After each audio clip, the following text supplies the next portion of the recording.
இன்றைக்கு ஆண்டவர் உங்களிடத்தில் சொல்லுகிறார், யார் உங்களை கைவிட்டாலும், மனுஷன் உங்களை கைவிடலாம், தாய் உன்னை கைவிடலாம், தகப்பன் உன்னை விட்டு போயிருக்கலாம், இல்லை உன் கணவன் உன்னை விட்டு பிரிந்து போயிருக்கலாம்.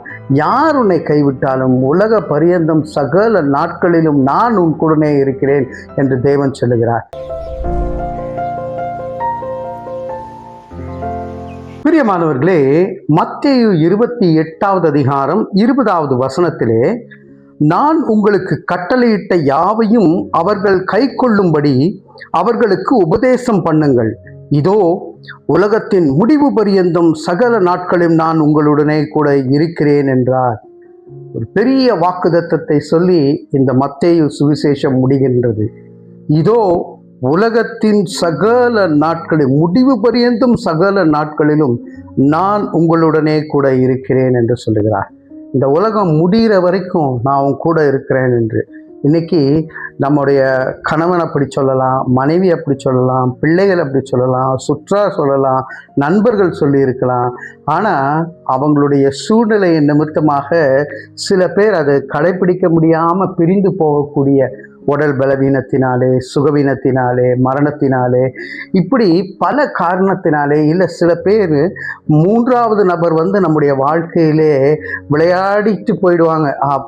அப்படி எனக்கு நிறைய ப்ரேயர் ரிக்வெஸ்ட் வருகின்றதில் பார்க்கும்பொழுது, நாங்கள் நல்ல சந்தோஷமாக வாழ்ந்துட்டு இருந்தோம் ஹஸ்பண்ட் அண்ட் ஒய்ஃபா. ஆனால் திடீர்னு எங்கள் மாமியாருடைய தொல்லையினால் நான் என்னுடைய மனைவியை நான் இழக்க நேரிடுகின்றது, அவங்க டைவர்ஸ்க்கு போயிட்டாங்க.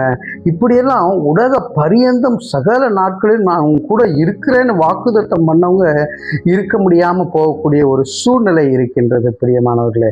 ஆனால் இன்றைக்கு ஆண்டவர் உங்களிடத்தில் சொல்லுகிறார், யார் உங்களை கைவிட்டாலும், மனுஷன் உங்களை கைவிடலாம், தாய் உன்னை கைவிடலாம், தகப்பன் உன்னை விட்டு போயிருக்கலாம், இல்லை உன் கணவன் உன்னை விட்டு பிரிந்து போயிருக்கலாம்.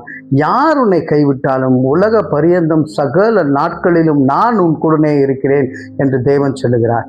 இயேசு என் பக்கத்திலே இருக்கும்பொழுது, இயேசு என்னோடு கூட இருக்கும்பொழுது எனக்கு என்ன கவலை உண்டு பிரியமானவர்களே? நான் அவரிடத்தில் எல்லாவற்றையும் ஒப்பு கொடுத்து விட்டு அவரோடு கூட தங்கி தாபரிப்பேன்.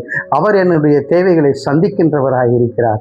ஒரு தம்பதி வடநாட்டிலே ஊழியம் செய்வதற்காக செல்லுகிறார்கள். அந்த இடத்து காட்டு பகுதியாக இருக்கிறபடினாலே அவங்க என்ன செய்கிறாங்க, ஒரு குடிசையை ஓரத்தில் அமைச்சிட்டு அவங்க ஊழியம் செய்து கொண்டு இருக்கின்றார்கள். இருவருமாய் போவாங்க வருவாங்க. அப்படி இருந்த சூழ்நிலை மாறி ஒரு நாள் என்ன ஆகுது, அவங்களுக்கு உடம்பு சரியில்லாமல் போகிறது வீட்டு அம்மாவுக்கு. அப்போ அவங்க சொல்கிறாங்க, ஐயா இன்னைக்கு நம்ம போக வேண்டும், நீங்கள் கட்டாயமா, அதனால் நான் இங்கே வீட்டில் இருந்துக்கிறேன், நீ போங்க அப்படின்னு. அப்போ அவர் சொல்கிறாரு, இல்லைம்மா நீ இவ்வளோ உடம்பு சரியில்லாமல் இருக்கிறியே, நான் உன்னை விட்டுட்டு போக முடியும், புரியுது எனக்கு, இன்னைக்கு நம்ம போய் தான் ஆகணும் அப்படின்னு. ஆனாலும் அவங்க ஜெபித்துட்டு, ஐயா நீங்கள் போயிட்டு வாங்கன்னு சொல்கிறாங்க. அவர் போயிட்டு மனசெல்லாம் அவருக்கு இங்கே தான் இருக்குது. ஆனாலும் சரி ஊழிய தாகத்தில் எல்லாவற்றையும் முடித்து விட்டு வருகின்றார். வரும்பொழுது தூரத்திலிருந்து பார்க்குறாரு, நம்ம குடிசையில் லைட் எரியுது. அப்பா அப்படின்னு ஒரு விடுதலை. அதுக்கப்புறமா கிட்ட வரும்பொழுது ஃப்ரண்ட்ல எல்லாம் அழகாக மூழ்கி பெருக்கப்பட்டு இருக்கிறது. என்னடா இது அப்படின்னு பார்க்குறாரு. உள்ளே போய் பார்த்ததுமே அந்த அம்மா நல்லா சமையல்லாம் செஞ்சு வச்சு ஐயாக்காக இவங்க காத்திருக்கிறாங்க. என்னம்மா ஆச்சு, இவ்வளோ உடம்பு பலவீனமாக இருந்தியே, படுக்கையாக இருந்தியே காலையில்? நான் சொன்னேன்.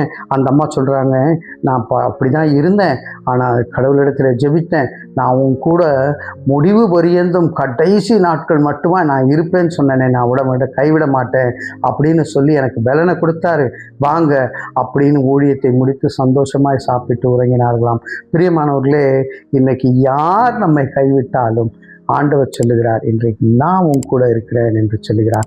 இந்த ஒரு சந்தோஷமான செய்தியோடு கூட தலைகளை தாழ்த்தி தேவனை நோக்கி பார்ப்போம். அன்பின் பரலோக பிதாவே, நீர் எங்களோடு கூட இருக்கிறபடினாலே எங்களுக்கு ஒரு குறைவும் இல்லை என்கின்ற ஒரு தைரியத்தை கொடுத்திருக்கிறீர். தொடர்ந்து எங்களை ஆசீர்வதியும், ஆட்கொள்ளும், ஆண்டுகொள்ளும், வழி நடத்தும். இயேசுவின் மூலமே ஜெபிக்கிறோம் நல்ல பிதாவே. ஆமேன், ஆமேன்.